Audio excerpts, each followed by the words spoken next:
Patna high court ने एक फैसला सुनाया जिस पर अब सुप्रीम कोर्ट ने सख्त रुख अपनाया है और मामला जो है वो बांका का है, जहां हाई कोर्ट ने आरोपी को राहत देते हुए कहा कि महिला के साथ हुई घटना को रेप की कोशिश नहीं बल्कि लज्जा भंग माना जाएगा।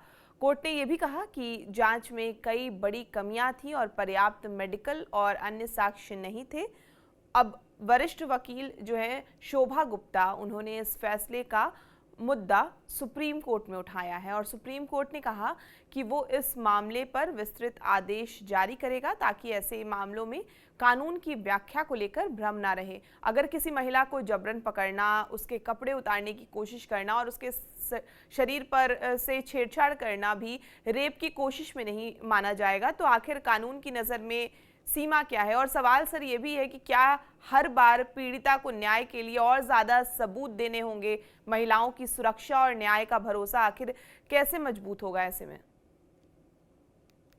देखिए, वो जो बांका की घटना आप बता रही हैं, तो जो निचली अदालत है, वो निचली अदालत ने तो उनको 3 वर्ष की सजा दे दी थी इसी क्रम में।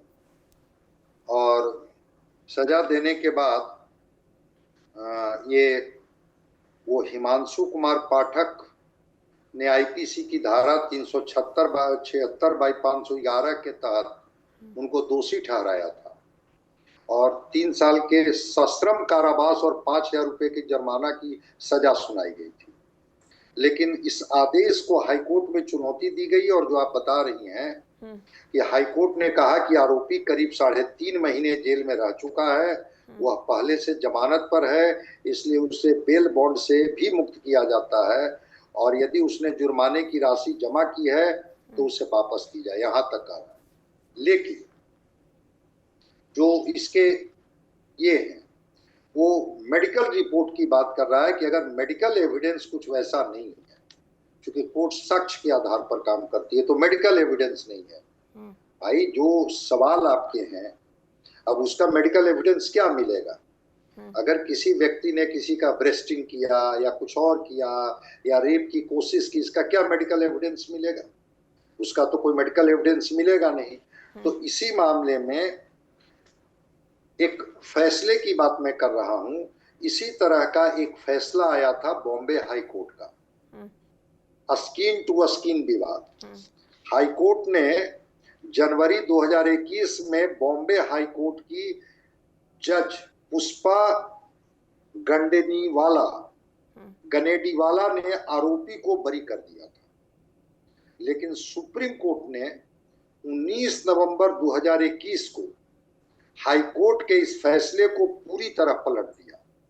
अदालत ने साफ कहा कि यौन हमले के लिए केवल यौन इरादा होना जरूरी है। अगर आपके इरादे में भी झलकता है कि आप रेप करना चाहते हैं तो फिर मेडिकल एविडेंस की जरूरत नहीं है। तो इस तरह के विवाद हाईकोर्ट के द्वारा आते रहे और इस तरह के विवाद में जुड़ जाते हैं 2 मिनट। इस तरह के विवाद में ये चीजें होती हैं। इलाहाबाद हाई कोर्ट में भी ऐसे ही रेप की बात आई थी और वो विवादित हुआ था।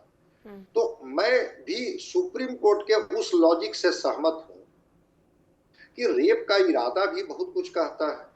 भाई, किसी महिला की अगर एक डिग्निटी है, कोई व्यक्ति मॉलेस्ट करता है और आप उसको कहते हैं कि उसका मेडिकल एविडेंस लाइए, कैसे कोई व्यक्ति मेडिकल एविडेंस लाएगा उसका? मुझे तो नहीं लगता है कि उसका कोई मेडिकल एविडेंस हो सकता है।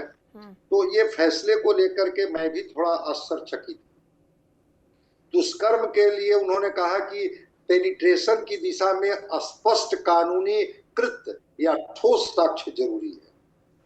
ठीक है, मान लिया जाए, उसको लेकर के तो एक थोड़ा तर्क भी बनता है, लेकिन जो मॉलेस्टेशन है उसमें एविडेंस कहां से आएगा? कोई लाएगा? उसमें तो एविडेंस कुछ मिलेगा नहीं।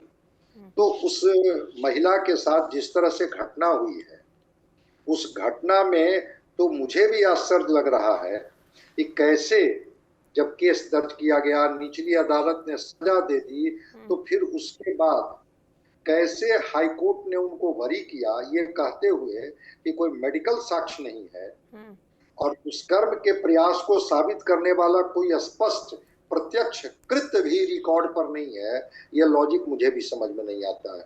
जबकि वही बॉम्बे हाई कोर्ट के उस फैसले पर सुप्रीम कोर्ट का 2021 का ही फैसला है कि अगर उसका इंटेंशन, वही हम कहना चाहते हैं कि अगर उसका इंटेंशन भी गलत है तो व्यक्ति सजा के योग्य है, उसको सजा मिलेगी। तो देखते हैं, हाईकोर्ट के इस फैसले के बाद सुप्रीम कोर्ट में लोग जाएंगे ही, और चूंकि वो तो कोई भी सुप्रीम कोर्ट का जज कोई जजमेंट देता है तो वो लॉ फ्रेम हो जाता है, वो जजमेंट नहीं रह जाता है। तो अगर वो जजमेंट है तो सुप्रीम कोर्ट में तो उस जजमेंट का हवाला दिया जाएगा कि हाई कोर्ट ने कैसे उनको बरी किया, जबकि निचली अदालत उनको 3 साल की सजा दिए हुए है। और क्या रेप के इंटेंशन को अब कोर्ट नहीं मानेगी? केवल एविडेंस की कोई एविडेंस ऐसा मेडिकल, तो मेडिकल ये साइंस में तो मुझे नहीं पता है कि मोलेस्टेशन का क्या एविडेंस होगा।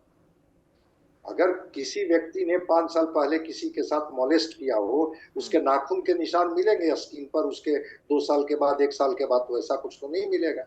लेकिन कोर्ट ने ही प्ली लेते हुए उनको ये किया है।